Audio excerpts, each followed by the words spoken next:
Hello and welcome back to TB3 Sports Talk. This is episode 113.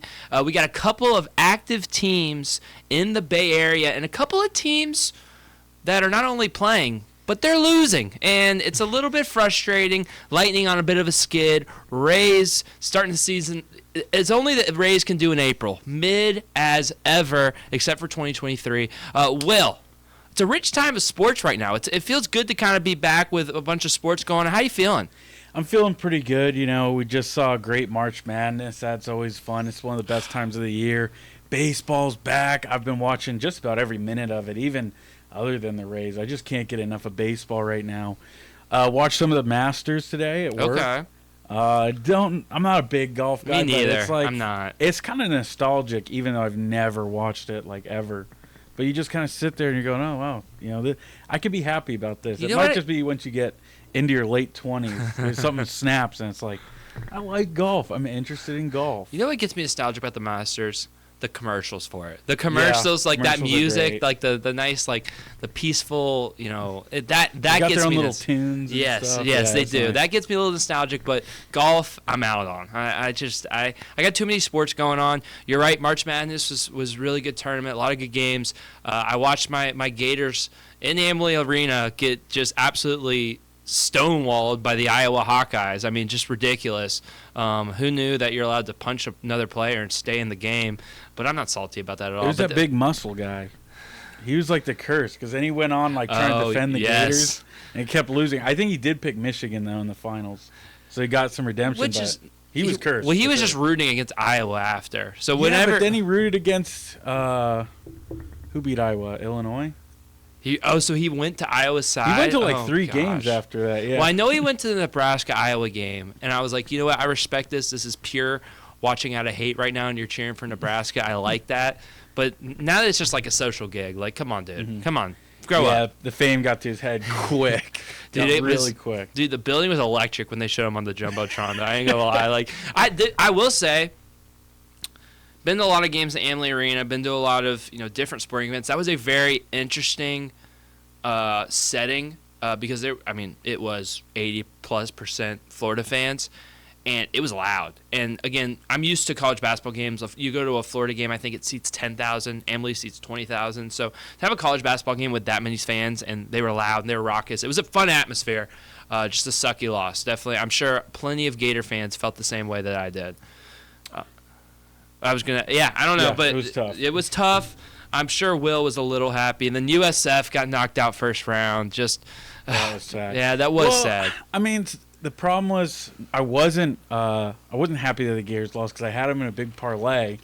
Everything was perfect until that game, so they blew it for me. So I was like double angry. Well, not really double angry. I was just mad they lost because of my parlay not hitting. Don't ever bet on the Gators ever again, bro. I guess I can't. I also got messed up with that with Vanderbilt in the next round, or the round before that. That inflated ball that just popped out, bro. Yeah, I know. Oh, my goodness. They were the last leg, too. I would have been perfect to get, like, back-to-back days, and it came down to the last game, and I blew it on both of them. That does suck. But, yeah, we'll get back to the professional side. Will, it's an important stretch. Lightning have 4 regular season games left. They're playing one tonight. It's a pretty big one. But what have you been seeing from the Lightning amidst a couple of back-to-back losses? Yeah, it's not been good. I think the biggest thing, the elephant in the room to address is just the injuries. You have no Sorrell, you have no Hagel, no Crozier, Carlisle, Dominic James. Victor Hedman, as we know, has been out. And then against Buffalo, Pontus Holmberg goes out as well. So that's just string of injuries, and you just think throughout the course of this season how many guys have gone down. Nick Paul was out for a long period of time. Cooch has been out here and there. So, but I think the best part about this team is just how resilient they've been, how they've been able to come back and string together wins and bend but not break, really. But yeah, the last 2 games haven't been good, and it's especially right after they clinched on Saturday, the postseason for the 9th time. For the 9th straight season, which is tied with the Avalanche for the longest streak by any NHL team. Then they dropped 2 games, and 2 games against teams who you might see in the playoffs. I don't know about Ottawa. They're still battling for a wild card. But the Sabres, you can see them in round 2. So yeah, two tough losses, I think. So like I said, injuries have been kind of the big thing, but also they've kind of just resorted back to some old habits we've seen throughout the season. Turning the puck over has been terrible. Just not coming up with quality scoring chances. I think that's been the two biggest things. And that's where we kind of get to like the main discussion here of, they're pushing for the playoffs. You have a huge game tonight. And really, you win this game against Montreal, who is also battling for the top seed in the Atlantic Division. Yeah. Buffalo has it right now. You're battling these teams, and you wanted these games to kind of be a tune-up for the postseason. Get some things right here and there. But now, I'm having doubts, and I'm thinking, and I'll get your thoughts in a second here, but I'm thinking losing this game isn't the worst thing. Losing out on the number 1 seed isn't the worst thing. I think getting healthier and preventing other guys from getting injured is kind of the number 1 concern right now for me. Yeah, I agree. I think health is wealth. You want to get those guys healthy. I mean, you name such key players. You think about Anthony Cirelli, Victor Hedman. I mean, Pontus Holberg's been super good as well this season. So those guys really do need to get healthy. I mean, I think about Anthony Cirelli. I mean, he is such a key to all of the things that the Lightning do, the penalty kill, the grittiness, the forecheck, whatever it is. Hopefully, do we know what the timeline is for Anthony Cirelli? He was a full participant in practice today, in the morning skate. I've been searching here since we've started. Oh, wait, here we go. Actually, we got breaking news. Yeah, as of like 5 minutes ago. So Cirelli is starting. He will be playing tonight. That's huge. I'll just read the lines. We got our left wing Gensel, then Cirelli and Kucherov left to right. Then you got Gonsalves point, and then an empty space. I don't know what that's about. So I guess probably Kuch will just stay on both lines, or Bjorkstrand will come up. Third line, Gergensen, Yanni Gord, and Bjorkstrand. Fourth line, Pelletier, Paul, and Perry. Then you got your defense with J.J. Moser, Declan Carlisle, Brian McDonough, and Eric Chernak. Diastus and Lillibird, and then Radish. So kind of some interesting lines here. But that's good to see Cirelli's back. I think I mentioned who Carlisle was injured. He's back. And we don't see Crozier. No Holmberg, of course, which I don't think we're going to see him for the rest of the season. That was a gnarly injury. I know there's the issue with the penalty box opening, but that was a nasty hit regardless of if the penalty box is open or not. Just the way his shoulder hit the boards. I mean, super. But my question and my thoughts on this is you look at the Lightning and you look at kind of I feel like they've been playing in a bit of a malaise the last month of the season. I think that, ever since honestly, I kind of feel like that Stadium Series game in the Olympic break, I feel like this team hasn't hit that full stride that we saw once they hit January, December, and they haven't hit that, and it has kind of coincided with Victor Hedman and Ryan McDonough's return. And what concerns me is with Hedman out, and you mentioned some funky defensive pairings. I'm sure they have changed a lot, and the defense seeming to be a little bit sloppy and turnover prone.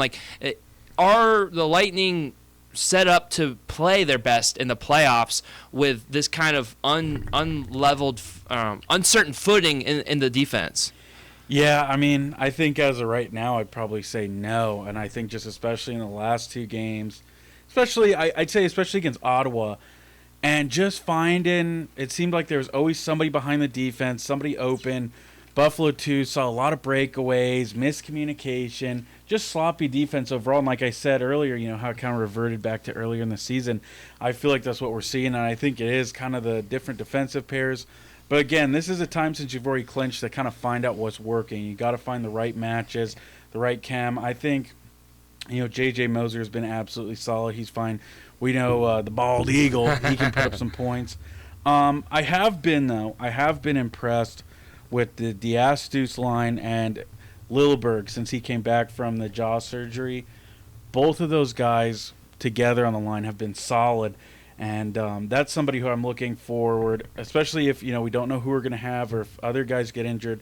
that's one pair that I'm really expecting to have a big postseason performance. Yeah, and shout out the Bald Eagle. Scored his 21st goal last week. Most ever by a Lightning defenseman in a single season. So that is super, super impressive for the Bald Eagle. Rah! Love that nickname. But in all seriousness, I just have concerns of just the way the Lightning have been playing the last few months.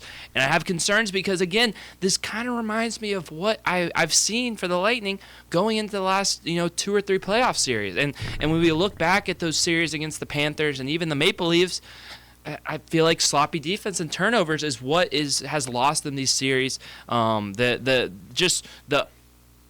unreliable defenseman has been what has lost the Lightning in the playoffs. It hasn't been your forwards and your centers. I mean, you've had Braden Point, you've had Steven Stamkos in the past, you've had Nikita Kucherov, you've had Sorelli, Hagel, you've had these guys that are playoff performers and played super, super well. And even if Nikita Kucherov has been kind of iffy in the playoffs on that huge goal scoring streak drought in the playoffs, but I just look at the uncertainty I have with this defensive core, and I just kind of get a little deja vu, and that is what concerns me going into the playoffs, and I just don't know if that's going to be able to be fixed.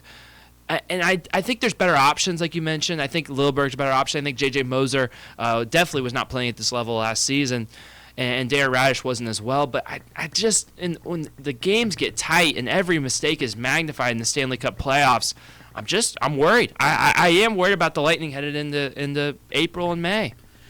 I actually am not worried. Okay. I just think, when you look at the NHL and just kind of how the playoffs have always seemed to gone is you need a build-up and you need experience. And, I think there's a famous old saying, like, you can't just turn it on. You're not just going to magically get better as soon as the playoffs start. But I think something that's one of the most important things in playoff hockey compared to the NBA, the NHL, NFL, and baseball, I just think experience wins a lot. It really does. And you look at the teams they're going to possibly be playing. I think, Buffalo, they've gotten hot, but this is the first time in a long time this team has, looked this good.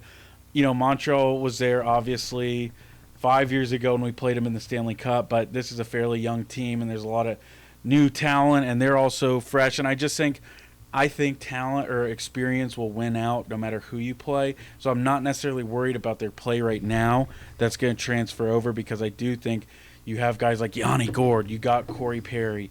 I know Kucherov with the goal thing, but you have him, and obviously Sorelli's back. And I think we will see Hagel back before the playoffs. Like, you have these guys who have been there, done that, and I think that's what's going to elevate them at least into the second round, no matter who they play. Yeah, I mean, again, I do think it's honestly nice to see kind of the potential slated first-round matchups and not see Florida or not see Toronto and you might see Boston, but it's a totally different Boston team than what, I feel like I know. And when I think of Boston, this is not the team that I think of. And I think, that experience, I do think, gives the Lightning upper hand. I do think that hopefully, even with uncertain defenseman play, I do think hopefully the mistakes will be less magnified because it is not such a juggernaut team. You're not playing Florida. The last 2 years, Florida has been an absolute buzzsaw. I mean, quite frankly, I hate to say it, but it's just true. It's not like the Lightning have lost to a slouchy team, a team that's got eliminated in the next round. No, they've lost to the back-to-back Stanley Cup champions. So you've played these teams, and the mistakes have been magnified. And overall, I think the Lightning played tough games over the past 2 seasons there. Overtime losses, just stuff like that. But I hope that because they have such a edge and experience, I do hope that the mistakes that I could see with this defensive core are less magnified. Mm-hmm. And I just hope I never have to see Jonas Johansson in the Stanley Cup playoffs ever in my life. Yeah, well, I don't think so, and I think that's another thing that doesn't help. But although I will say, like in the Buffalo game, Vazzy was making some incredible saves. That defense is playing bad. But I just think, as you go into these last couple games, and even tonight, I'm not worried if they lose. I'm not worried if it's bad. I'm worried about them fixing some things, and I think I touched on them earlier. I want to see them get better in the little things defensively, putting up quality shots, and I think the biggest thing I want to see over these last couple games is fixing their power play, because in the last 8 games they are 2 for 24 on the power play. So it's not necessarily about wins. It's not really about the seeds, because again, I'm not worried. I want to see the fundamentals get better, and I really want to see guys get healthy. And if they lose these games because they're sitting some guys, giving some load management, I'm totally fine with that.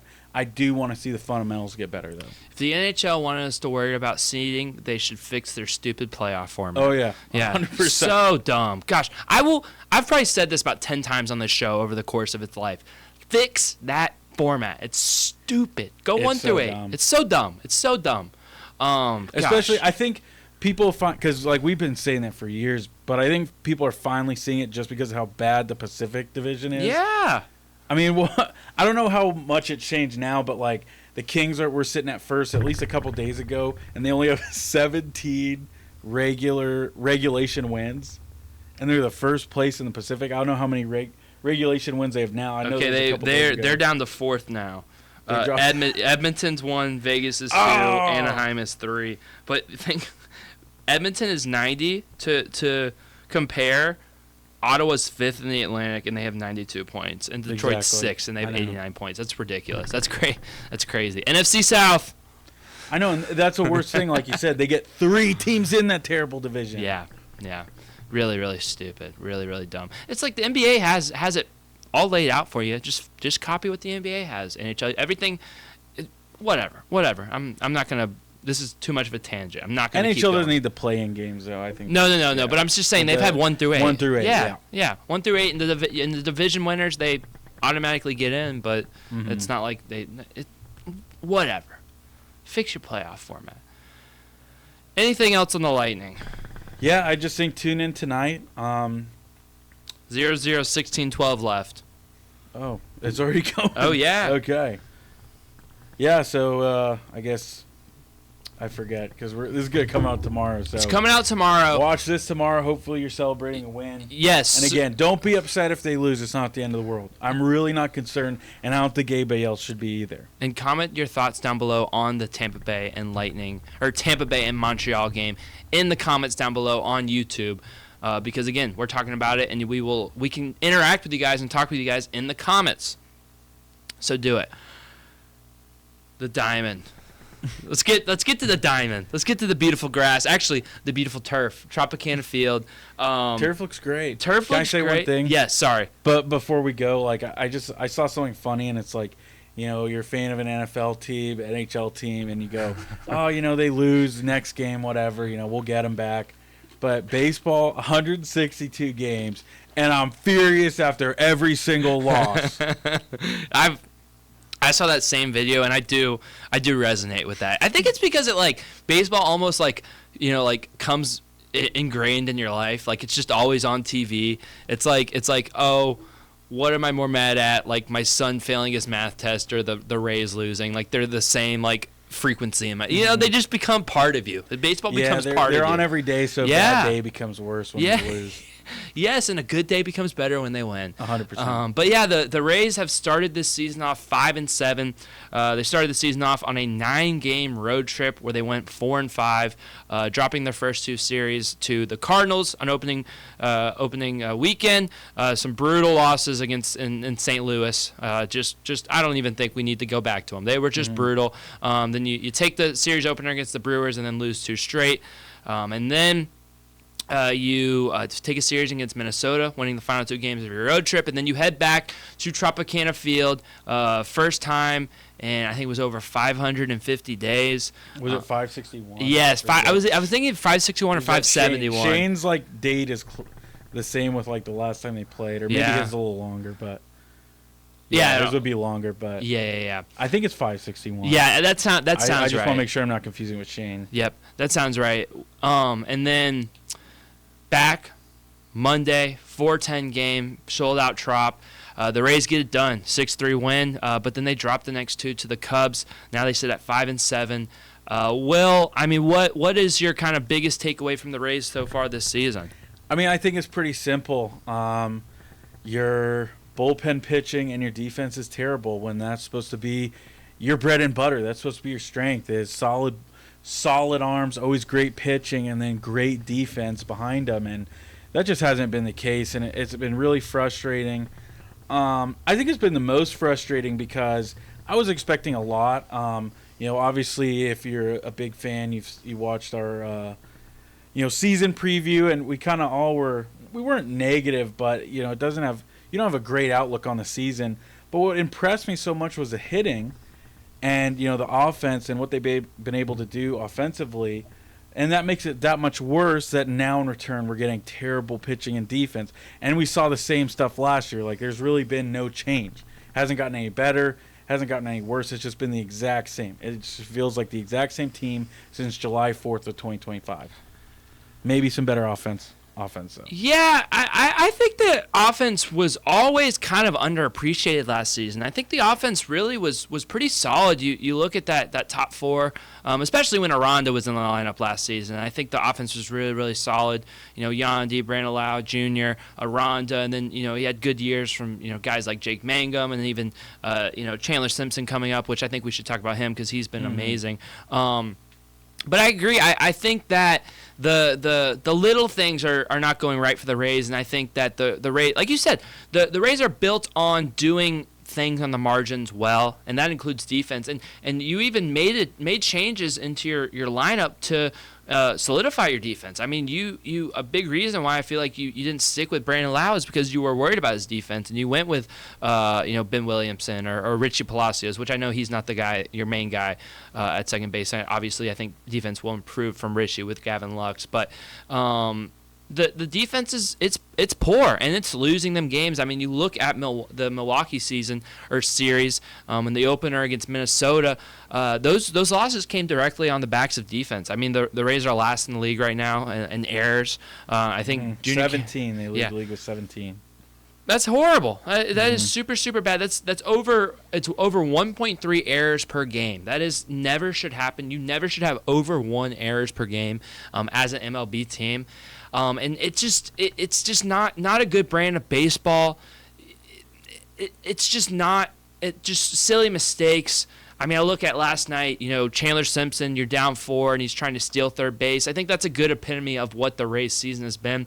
There's a lot of things to like. I think there's a lot of potential with this team, but they just aren't playing as a cohesive unit, and that's something I've felt about the Rays for the last 3 seasons. I just don't feel like the unity that we've seen with the Rays in the past during that 5-year playoff run. I just don't think it's there. I don't know how you really necessarily fix that. I think you just have to find the right guys who fit the right spots and have kind of know their role.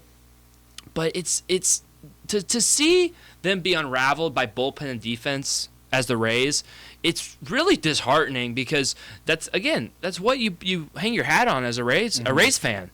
Yeah, and I think too, like with what you said, like I think the defense will come. Caminero on one hand, I don't know about that. He's got to figure that out. And I think I said in the group chat, like I don't care if he's hitting 50 home runs a season. I don't care if he makes errors. It's just whatever. But he's not. He hit 2 back-to-back Sunday and Monday, but other than that, he's struggled quite a bit.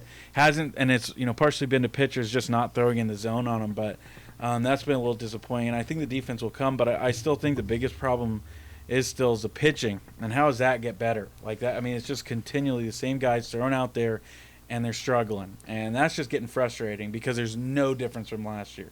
Defense, you got some new guys like Williamson and Walls. They had an error. What was that last night? And they'll figure that out. That was like their second or third time playing with each other, so that stuff we'll figure out. The pitching, on the other hand, I don't know. Yeah, pitching is interesting. I will give a little bit of a pass for the Rays bullpen wise because of health. I mean, you look at the guys that are on the IL and the bullpen. Probably the guy you think pound for pound is your best reliever, Garrett Clevenger, goes on the 15-day IL.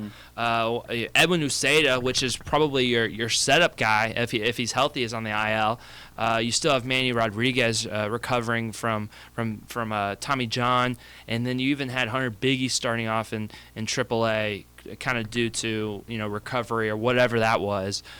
So some of your best arms are down. But at the end of the day, I do think that, the guys who are going to be crucial parts of this bullpen have to emerge. I mean, you look at there has to be someone who steps up in this bullpen. I mean, the Rays starting pitching is really good, and I think I look at a guy like Brian Baker. I think he's a guy who's stepped up. 4 innings, only 1 run allowed.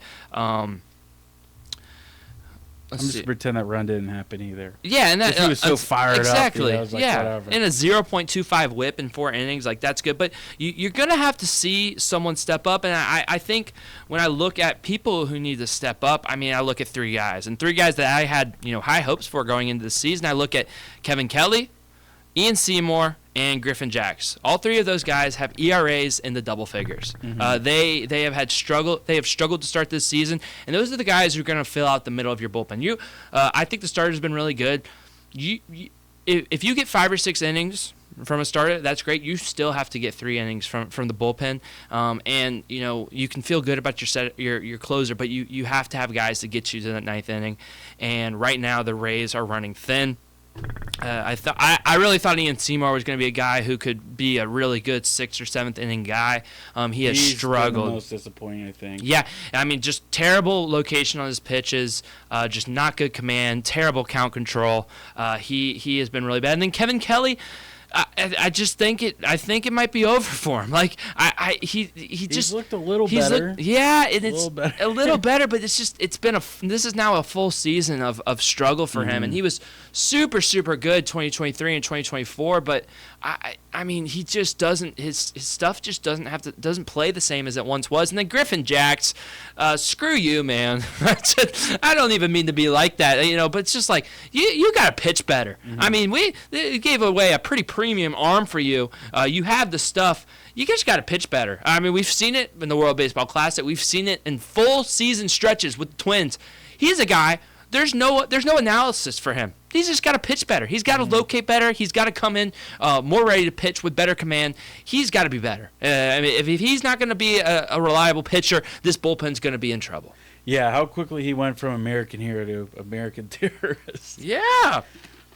Yeah, and I think, just hearing him talk a lot too, I think he's just way overthinking it. And it's just just relax a little bit. I think that's what, they should say to a lot of these guys is just calm down. But yeah, it's so frustrating. Yeah, and it's just I just don't know if Kyle Snyder has the secret sauce he used to have, man. It just seems like again, like you said, the over anxiousness and the bad count control, that seems to be a whole pitching staff problem. And when that's a problem, you got to look at the coaching staff just a little bit. You have to look if this is a staff-wide bullpen problem, and it has been for over a season, you got to look at some of it and figure out what's going on and what's the reason for it. So I think the bullpen, I had high hopes for a bounce back. I'm waiting to see it. I'm waiting to see it. And again, I said this in our season preview. This team cannot afford a bad bullpen. I think we'll get to some positives because we've been pretty negative, and still 5-7 is not too bad. This team cannot afford a bad bullpen. The hitting might be a little bit better than we expected. Still can't afford a bad bullpen. You have to pitch well. There's just been too many quality starts from the starters that have been ruined by the bullpen. I think that's the most frustrating thing. You look at wins. Drew Rasmussen doesn't have a win, even though he's pitched phenomenal because the bullpen has been terrible.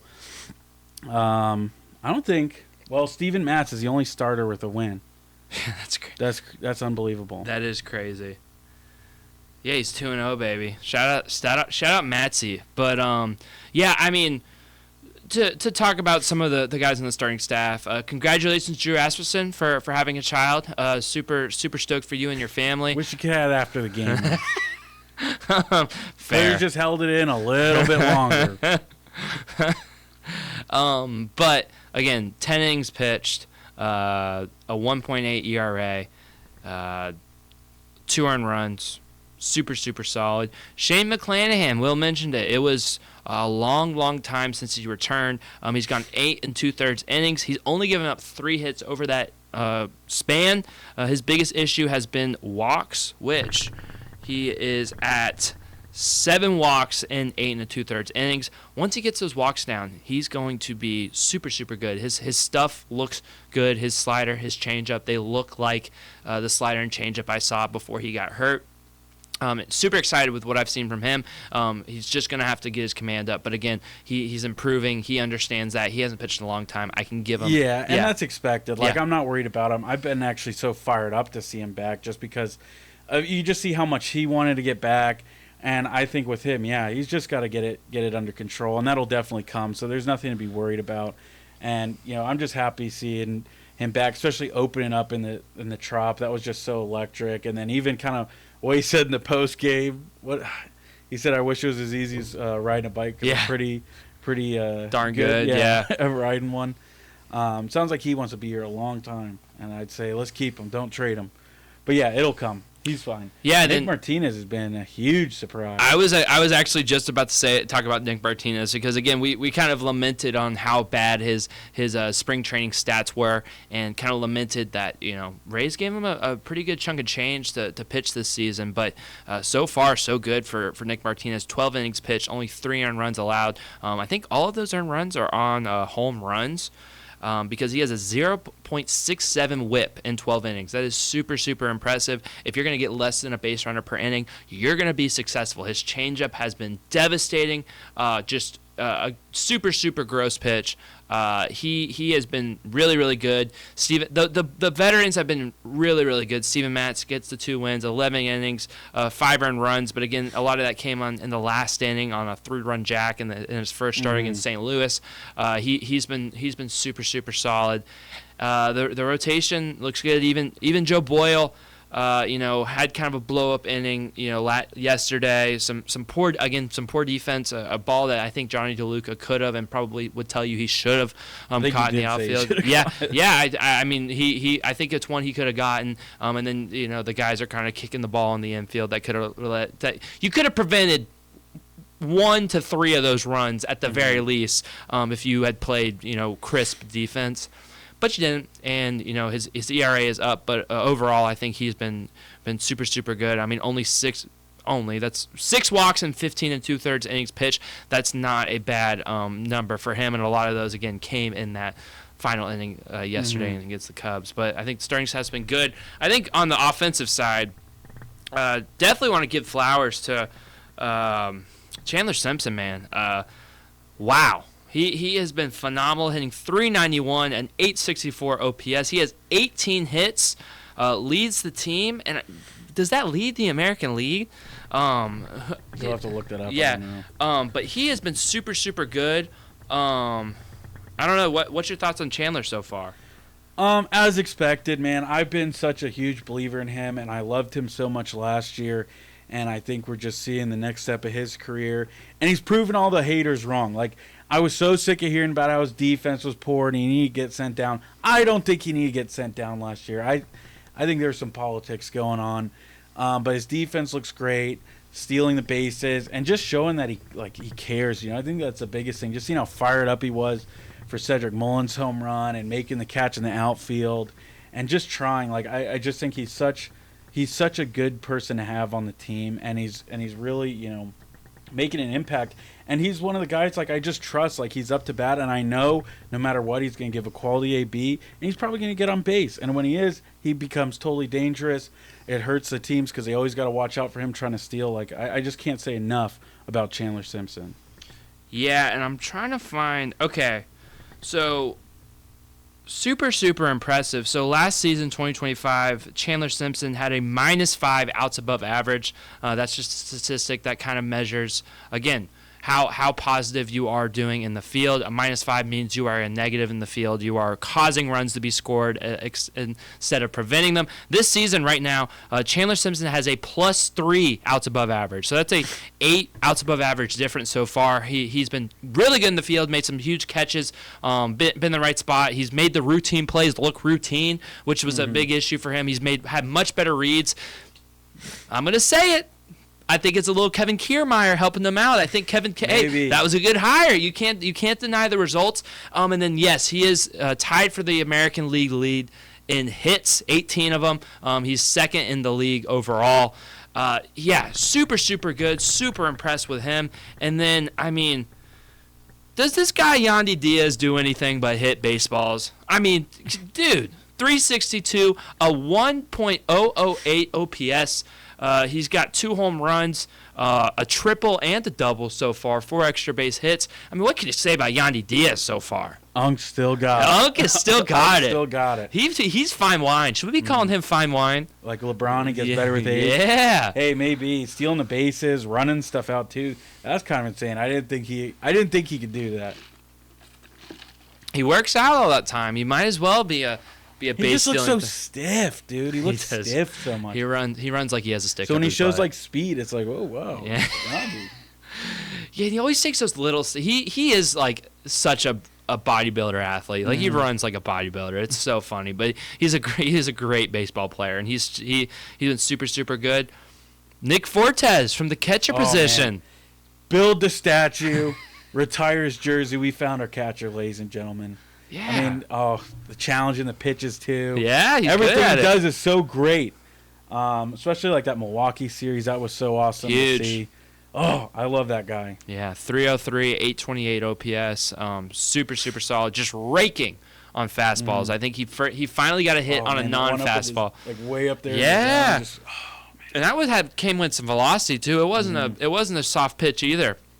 Yeah, super, super good. Yeah, Jonathan Aranda's been solid so far.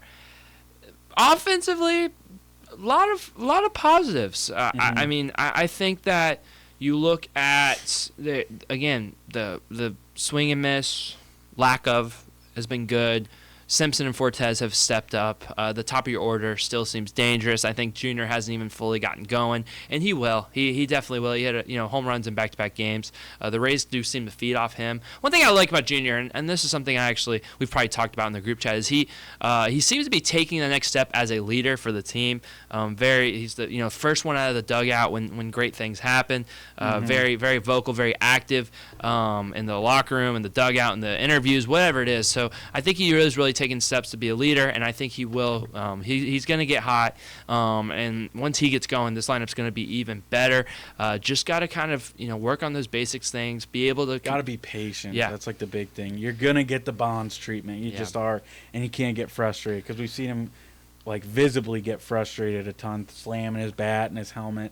You just got to know you're not going to get a lot of stuff in the zone, and you have to be patient. So then I guess I'll ask you, Will, what are your thoughts on the Junior hitting fourth, having Yandy Diaz, then Jonathan Aranda, then having you've seen guys like Jake Fraley, even I think Ryan Valade was in that spot. I never want those day. guys in there.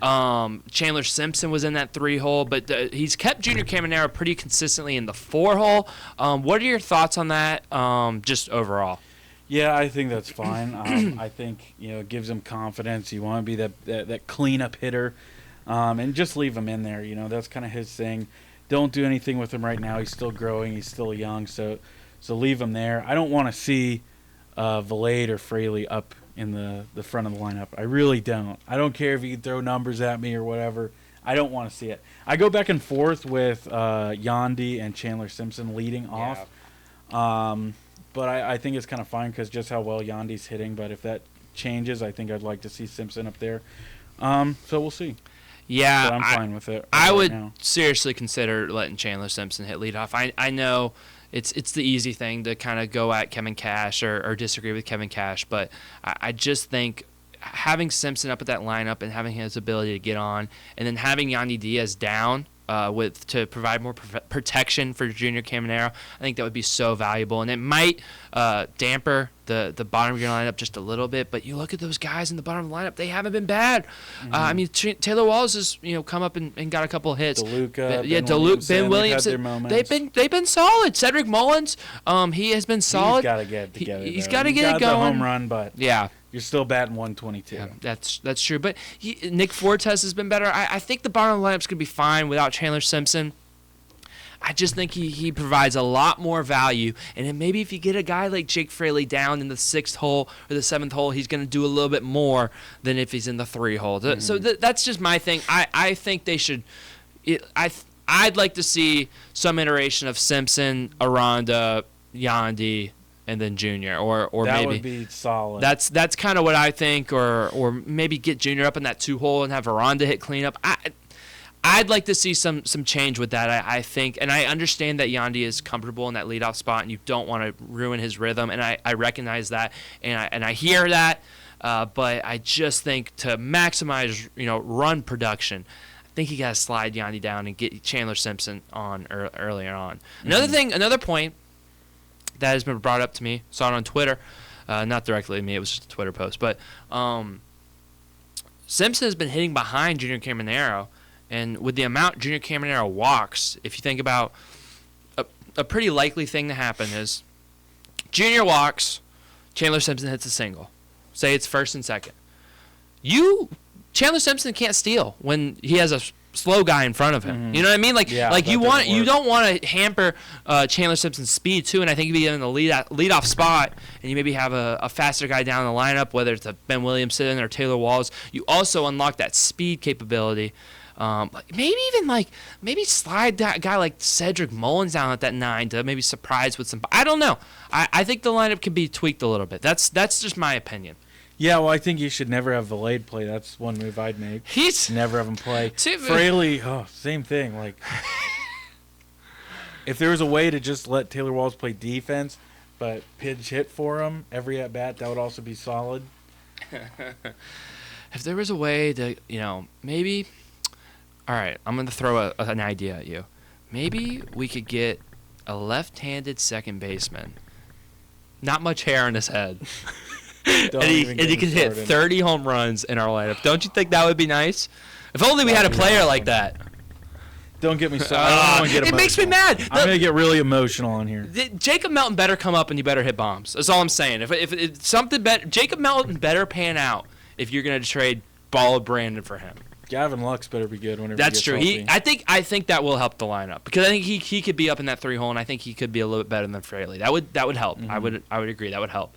Hopefully, I know Pepio has started to get moving. They're hoping for him to be mid-April. Mid-April. Same thing with Edwin Uceda is in, I think, Double-A. I think he's in Montgomery going to Durham.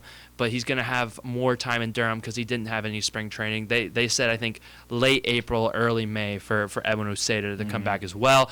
I don't think I've seen anything on Gavin Lux, which is a bit concerning, but I don't think I've seen anything on Gavin Lux. So hopefully we can get some news and some good news about Gavin Lux very soon. Mm-hmm. Do we have anything else on the field? I mean, just... It was good to see Tropicana back. I like all the stuff they've done. Yeah. I didn't go. I had work. Yeah. I never plan well for things like that. I should have gone, but just all the videos. Super expensive tickets too. Yeah, tickets were kind of steep, but it was so happy. It was just such a happy day, especially get that win too. And it looks great. It looks crisp. It looks brighter in there. I thought even on Monday it looked like they were playing outside at sometimes. Like it just looks great in there. I think the grass looks great. The turf looks great. I like the stripes. The new jumbotron. You consolidate all the wild card on one banner. I know you weren't a huge fan of it. I love that. I just thought we were getting peer pressured by other teams. And sometimes you gotta get peer pressured. Sometimes you gotta get bullied a little bit. Anyway, I don't know. I'm just saying. But I agree with you, Will. I thought it looked great. It was good to be back. Yeah, super fun. I think they did a good job of kind of magnifying the moment. It felt like an event, and which was good because again, not often do you get a roof torn off your stadium that you've played for many years. Yeah, and then off the field, some other Rays news is today they released their potential financing plan for their new stadium, a 2.3 in the surrounding areas, $2.3 billion total production cost for the whole complex, which is a lot more expensive than other Rays stadiums in past. But the Rays have pledged and proposed that they will pay $1.3 billion of that, with $750 million coming from the county, $250 million coming from the city of Tampa. And then that $1.3 billion coming from the Rays, which I think equates to about 56%. Big chunk of change, big the most money the Rays have ever had to propose for a stadium, and there are other things. You think about the one in St. Pete. I think they had to propose $700 million, and they ended up not even following through with that. Now the new ownership is they are all in, and they are proposing $1.3 billion. Yeah, and we don't have Steve Sternberg to back out of it. So Yeah. this is really exciting. I think they vote on this in May, right? I think so. So, man, it's going to happen. Yeah. It's feeling real. Yeah, the only thing I could see getting in the way is the rumored renovations of Raymond James Stadium, but there's also already been public statements that Raymond James renovations will have no impact on a potential new Rays stadium. They're trying to put a roof on Ray J. You know that? You see that? I know. I don't like that. Just leave it be. They're trying to put a roof on every NFL stadium. It's not good. Leave it yeah, be. I agree. But yeah, let us know in the comments just your thoughts on the Rays Stadium. I know there's a lot of people I feel like people were getting a little nostalgic, a little romanticizing the Trop this week because it was back, and they're all like, "Why can we not just leave the Trop?" And it's like, I love the Trop. I was feeling that. I never know. want to leave. I want to stay there forever. You got Wrigley, Fenway, Tropicana Field, and that in no particular order. And I love the Trop. I have no problems with it, but obviously I think the city of St. Pete does not deserve a baseball team. But that being said, I love the city of St. Pete, and I love Tropicana Field. And I will be getting to the ballpark very soon. Let us know down below. When are you going to Tropicana Field? Did you go on opening day, opening weekend? You're going this weekend against the Yankees. Are you the guy whose pants fell down? if you're I thought watching, that was a lady. I don't know. Okay. If you're watching and that was you, man, you can come on the show or something. That would be an insane interview. I feel bad. He needs season tickets, or she. I don't know. It was just. That was crazy. I felt bad too. It's just, I felt terrible. Yeah, and it's just the reaction from the. Careful down there. Oh, it's so Dwayne funny. says. That killed me, dude. That was the Cubs guys, They were trying they so were hard just not to silent. laugh. Oh my gosh, so funny. So good, so good. But yeah, let us know your thoughts, and if you are the guy or gal whose pants fell down full moon in Tropicana Field, reach out to us. We'd love to have you on the show. But Seriously, and you deserve season tickets. You do. deserve some kind of. you do. You deserve reparations or something. But yeah, weekend series against the Yankees. What's your prediction? I'm going to go first and say that they lose on Friday, win on Saturday, lose on Sunday. It depends on how they put Rass in the lineup. If he goes on Friday, give me the Rays to shock the world and win. I think they lose 2 out of 3, but I think if Rass is pitching this week, they're winning that game. All right. If it's Friday. Yep, and I think Jake Fraley's getting his first home run this series. All the slander. He's been in the ball hard, just kind of perfect lineups. I don't believe it. I don't believe it. Give me Palacios. Oh wow, big home run for Richie in that Minnesota series. I was shocked. I was stunned. I didn't think Richie had that in him, but it was a great big home run in the 10th inning against Minnesota last Sunday. So let us know your thoughts. Who's hitting a home run against the Yankees? Thank you guys for watching. Big stretch of games coming up. We have the NHL playoffs coming up soon. We got the NFL draft. We got baseball season, continued coverage all throughout the summer. So again, this is a great time to subscribe to TB3 Sports Talk. Share the channel with a friend. We just love talking ball, and we want to have more people in our community so we can talk more ball, because that's what we love to do. Follow us on Instagram for constant content. Follow us on X. Both those are TB3 Sports Talks. You don't want to miss out on live and instant and great content. But most importantly, I hope you guys have a beautiful and blessed night.